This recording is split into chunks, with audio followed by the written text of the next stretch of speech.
This is the next Devo in the series, Disappointment, and it's called Too Late. I think this is the 12th time I've tried this. These are not as easy as they look. So I think I know it by heart. I'm not even going to look at my notes.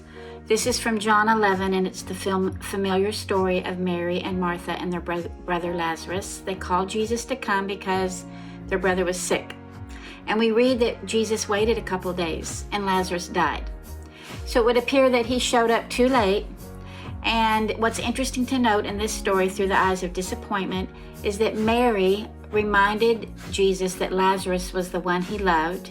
And we also know that Mary is the same Mary that lavished worship and covered Jesus' feet and knelt before him. So she could have easily thought to herself, I've been faithful, I've done these things for Jesus, I've worshiped him, my brother is favored by him, he owes us a healing. And I think sometimes we think that. We've served God faithfully, we've done all the things he's asked, and so we think that surely when we come to him and pray for healing or for a miracle that he'll show up. But he came 2 days late and Lazarus was dead. And there were mockers outside that also said, hey, you've healed other people, why can't you heal this man? So it says in the next part that Jesus groaned.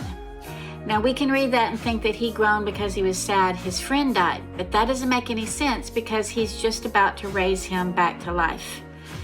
What we might look at is that he's groaning because in the context of this story, Jesus is about to be crucified and he's about to conquer death once and for all. So maybe he was just groaning at the devastation that death was wreaking on his friends, and he was groaning in anticipation of conquering it.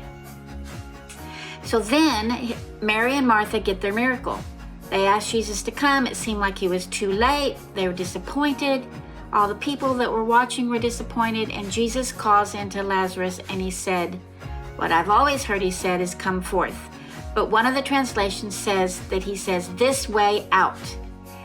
Jesus was about doing a bigger thing here. He was showing all of the people what was about to come. He was going to offer a way out of death once and for all when he died on the cross and rose again.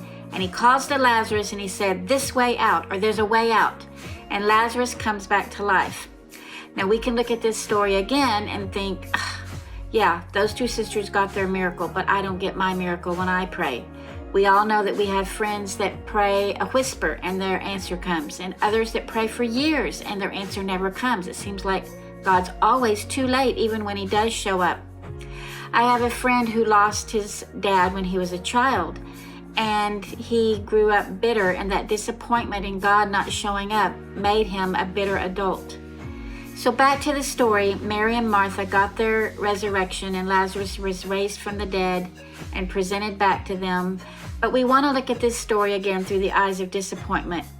When we pray, and when the ultimate answer to our prayer doesn't happen in our timing, or even when it does, we need to be reassured that Jesus is always about his Father's business. He's always about bringing the best outcome. He's always about looking at the whole picture when we can only see this pinpoint that we're looking through. And we don't want to grow up a disappointed and bitter adult. Jesus said there's a way out. And we all know that there's grief in this world. Some of us are carrying grief now. And Jesus has promised life eternal. And we're in fact supposed to comfort each other with those words. And we don't want to comfort each other with those words. We want to comfort each other with, you're going to get your miracle now. Those sisters got their miracle, but you know what? Lazarus was going to die again later, another death, because we all will die. Now that sounds morbid, but the hope in this story is that Jesus is never too late. He was quite aware of what was going on. Yes, he loved them, but he doesn't bargain with us and show up because we've been good. He shows up to glorify his Father. And I one time read, does that mean God is pompous or proud because he always wants the glory? Did you know that the glory of God is his presence? So what he desires for all of us is that we experience his presence in the middle of the worst of circumstances, and there's always a way out.